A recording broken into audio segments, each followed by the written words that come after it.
Hello. Hello. Tom, first of all, welcome to New York. I know it's a place you've always wanted to visit. At this point, does it feel like a different sort of fight week because you had little notice, or now you're here, you're doing all the media, it's just like any old week you're coming into? It's just like any old week, mate. I've been here a little bit longer this time because I'm used to fighting in London, so I've been here for like 4 days already. Got a little time to chill and get used to the time change and stuff, but yeah, regular fight week, mate. You've mentioned how you're going to do a Bisping for this fight. I remember when he fought Rockhold, he said, the lack of notice meant he couldn't overthink it. Are you feeling the same way? Exactly the same. Exactly the same, honestly. Usually with like a 10-week fight camp, I've got so much time to it's like just a massive build-up, whereas this time, especially because I didn't have my visa, that took a lot as well. So I didn't train, didn't have my visa, and I was just scrambling around like last minute, and before you know it, they just throw me into New York. I'm here, don't even have time to think about the fight, so I think it's working to my advantage so far, but obviously I've not fought yet, so we'll see, mate, Saturday night. That said, it was pretty obvious this was the guy you were going to fight anyway, right? It seemed like he was the logical next opponent for you, so you've been preparing for him, even if you haven't been in camp, you've been preparing for this guy for a while. No. Oh. So in that case, what are you expecting? You know, everyone's talking about he's very dangerous early on, so are you.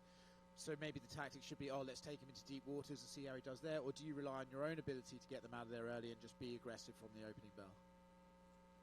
I don't know. I think it's heavyweight MMA. You got to see what happens. He's a very, very dangerous guy, as am I. And yeah, mate, I'm just focused on going in there and enjoying it.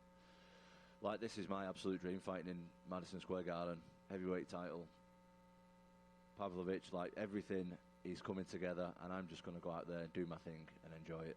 What does it mean to fight in Madison Square Garden?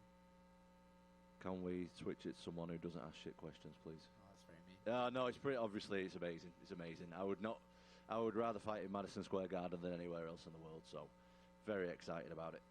Last one from me. Chael Sonnen says the winner of this fight is the real heavyweight champion. I'm curious if you agree. Well, if Chael says it, if he says it, I will definitely agree. I'm not arguing with that guy. We see what that guy gets up to. I do not want an argument with him. So, I would agree. Tom, who did you think would be your most logical next opponent if when you said no, that when Oscar just asked if Sergey was your most logical one? I wasn't really saying no to the fact that he was the most logical next opponent. I was saying no to the fact that I was preparing specifically for him. I wasn't preparing really for anybody. I was preparing for nothing. I was just in the gym training, helping other training partners who's got fights coming up and stuff, so I wasn't really preparing for anybody. And what did you make of Sergey's last fight? Because when he fought Curtis Blades, a lot of people seemed surprised that Curtis wasn't shooting for takedowns, but I guess if you watch that fight back, Curtis was landing a lot of strikes. Sergey was just walking through them and walking through Curtis's power. So what did you make of his last performance? Yeah, I mean, I was also surprised that he wasn't going for takedowns, but like you say, he did have a lot of success just with he was landing, so maybe he believed that one of them was going to land and put his lights out, do you know what I mean? So maybe he just got a little bit, I wouldn't say greedy, but he just got, he was having success, so he was just sticking with that, so I wasn't too surprised, I guess. And then final one for me, I know a lot of fans are obviously excited for John Jones and Stipe, but it seems like in terms of an actual competitive fight, they seem more interested in you and Sergey because you're two new names to the top of the heavyweight division. You have like the record for shortest fight time and everything. So have you got a sense of that like these hardcore fight fans seem more intrigued by this fight than the original main event? I don't know, because I've not been looking on social media, to be honest. I'm just staying away from all that. Like, I've had a really, really short time. I've basically not had time to prepare, let's be honest. 2 weeks isn't long enough to prepare for a fight. But, any distractions or I'm just not into that. Like, other people's opinions are other people's opinions, and I just stay away from that shit, to be honest. I'm doing my own thing. I'm here to win, of course.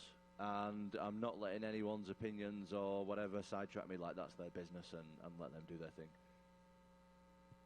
Tom, down here to your right, piggybacking off what Jose said there about Jones and Stipe, obviously the reward would be fighting one of them at some point later next year.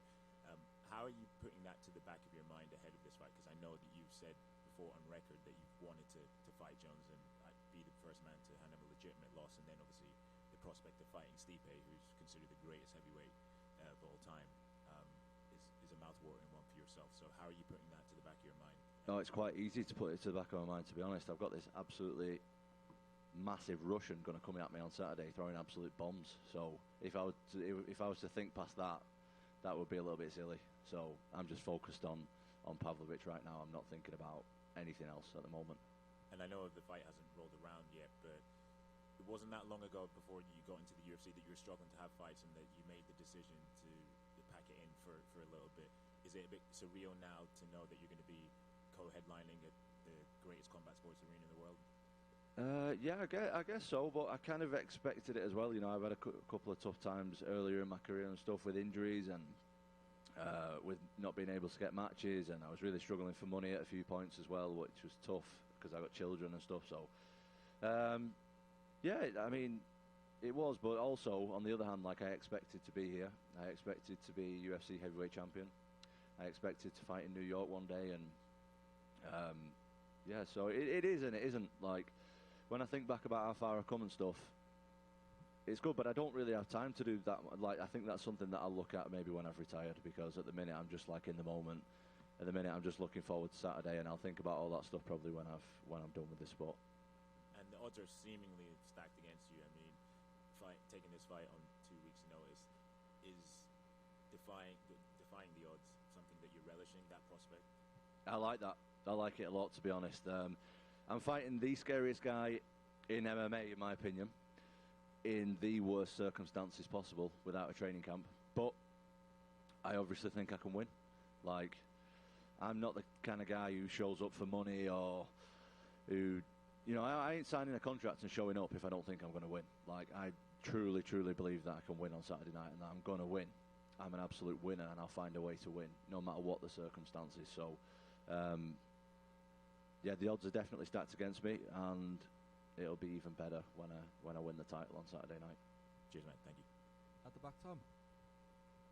Oh, hello, mate. Hi, mate. We touched on Bisping before, and obviously he's been there and done this.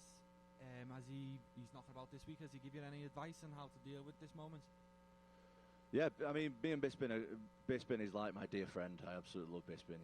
But before that, before we were friends, I was like a Bisping fanboy. I still am a Bisping fanboy. Like, I think what he's done for UK MMA and just MMA in general is absolutely unbelievable. Yeah, Bisping's always giving me advice. We're friends. We speak all the time. Yeah, he just tells me to just enjoy the moment. Don't let it overwhelm you. And that's what I intend on doing, because that's when I do my best work. I'm not going to go in there on Saturday, mate, and take it too serious. It's not life or death, mate. This is a sport, and I'm going to go in there. And I'm going to enjoy myself. Win or lose, I'm going to enjoy myself on Saturday night, and I can't wait. Talk to me about what it would be like to be the third British champion. Obviously, we haven't had a lot.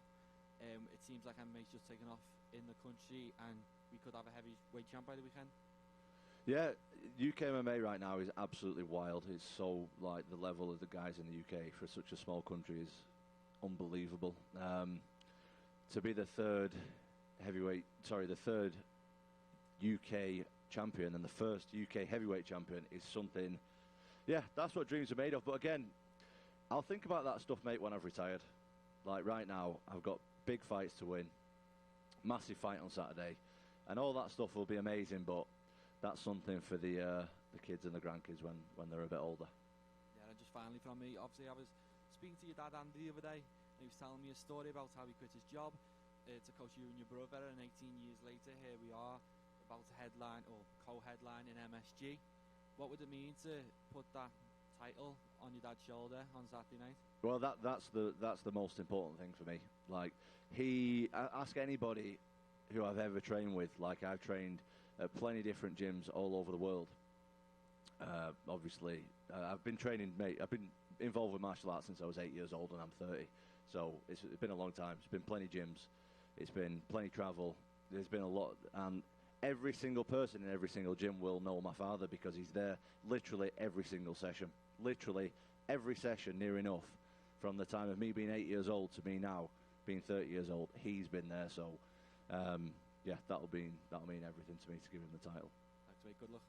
Tom, just over here, just going off of that, you know, he's been such a massive part of your career. What was it like giving the news to him when you first heard that you would be taking this opportunity? Well, he actually found out last because, so the UFC called me early in the morning at like 4 a.m. I accepted the fight. And they announced it straight away, which is something that I didn't realise that they were going to do. I thought they were like going to, I don't know, leave it for a while or whatever. Maybe let me sign the contract first. But yeah, they announced it like instantly at 4 a.m. But I don't know what time it was in Vegas. But it was 4 a.m. UK time. My dad woke up at like 9 a.m. or whatever. And obviously 4 or 5 hours had passed. And the whole world knew about it and he had no idea. So he rung me and was like, what's this about you fighting Pavlovich like in 2 weeks? So yeah, he was last, but you know, I feel like I'm ready to go. At the end of the day, it's me who's got to step in there, and if I feel ready, of course, if he turns around and says, listen, you shouldn't do it, I will definitely listen to that, but he didn't say that, like he said. He was happy with it. And you have been matched up with Sergey before in the past. Obviously, they did, you know, those fights didn't happen. Did that give any advantage in terms of, obviously, the short preparation that you've had? I don't know, because it was a couple of years ago now I was supposed to fight him, like the last time I was supposed to fight him, and I think we've both evolved so much, especially, I think I've improved a lot since then. You know, I know his style and his tendencies and stuff, but the guy's straight up dangerous. I'm not even going to, like, beat around the bush and bullshit it. Like, the guy is really, really dangerous if you play his game, so I kind of know what to expect, but I've had a lot of fights at this point, and it doesn't always work out the way you think it's going to work out watching it on TV and then stepping in there in front of 20,000 people and millions around the world. It doesn't always work out like you imagine in your mind. So I think I know what I'm up against, but I don't really know until I step in there on Saturday. And you've never made it into the third round, so are you anticipating that this could go the distance, and how have you been preparing yourself physically for that? I mean, I don't want it to go into the third round. If I can knock him out with the first punch, I will do. Do you know what I mean? If I can take him down and submit him in 30 seconds, I definitely will do that as well. But if I've got to go 5...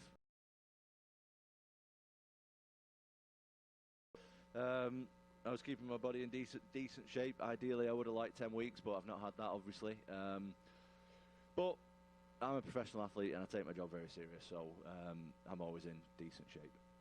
And you've said in the past that there's been some aspects of your game that you haven't been able to show yet because of the short octagon time. So do you think we see a different Tom Aspinall on Saturday? Oh, there's a million things I've not had a chance to show, but on the other hand, there's probably a million things that he's not had a chance to show as well. He's got really short octagon time as well. The same as that goes for every UFC athlete, MMA athlete. Like we get 15 minutes, 25 minutes to show everything we can do. It's not long enough. So, yeah, there's a lot of stuff there that I've got to show him. That he's never seen before, and I'm sure he's got a lot of stuff to show me that I've never seen before from him, so that's what makes this sport so exciting, I guess. Thank you. Thank you. So this is for the interim title. What do you think, should John Jones perhaps have vacated the title and this should be for the unified championship, or are you just fine with the interim? No, I'm just fine with the interim. I'm not too bothered. It'll all work itself out, I'm sure. John Jones is obviously one of the best to ever do it. I would love to share the octagon with him one day. Got a lot of respect for him. Absolutely love his game. Massive fan of his. But as far as if it's for the interim title or the vacant title, doesn't really bother me too much. So no care if he had vacated or not. And do you plan on calling him out should you win? Oh, I'd love to fight John Jones. I've said that all along. It's no like disrespect to John Jones. I couldn't respect him more, like what he's done in the sport and stuff. Yeah, I'd like to fight John Jones after this for sure. Hey Tom, back here in the back left. How do you feel physically and athletically? You've had a fight since the injury, and although not a full camp this time, but how much different are you mentally and with your physical skills since the injury? Well, me pre-injury would have never took a fight like this. Absolutely never. So I think that just says where I'm at mentally. Like I would have never ever done this before I injured my knee, because I was struggling with a bad knee for a long time. My training now, I train with heavyweights like every day, every single day for the last like 18 months now. So I know exactly where my body's at. Before, I guess I was kind of guessing where my body's at a lot because I wasn't training with heavyweights regular, and now I train with heavyweights every day. So I know that I've got the size and the strength and all the rest of the stuff, the physical attributes to to fight, and I know when I'm ready to fight. And obviously, I wouldn't have took this fight if I didn't think I was close to being ready. So I'm much more confident now, mate, moving forward. And what's it like assessing an opponent like Sergey, who has a lot of fights that are mostly quick knockouts? How difficult is it to look for a weakness from someone like that? Well, I basically can't find a weakness. I don't think anyone can look at his fights and be like, this is where he's good and this is where he's bad, because he's not really shown much bad at this point. So I just got to do my thing. The biggest advantage that I've got is he's fought no one who moves anything like me, because there's not a guy in the heavyweight division who moves like me at all. So you can't prepare for me. It's really difficult for my training partners who train with me every day to be able to figure out what I'm doing. So guys who have never experienced anything like my movement, that's my biggest advantage that I've got. It's not his weaknesses, because I can't look at his game and be like, right, he's weak there, because he's not shown any weaknesses. So I just got to bring things that he's not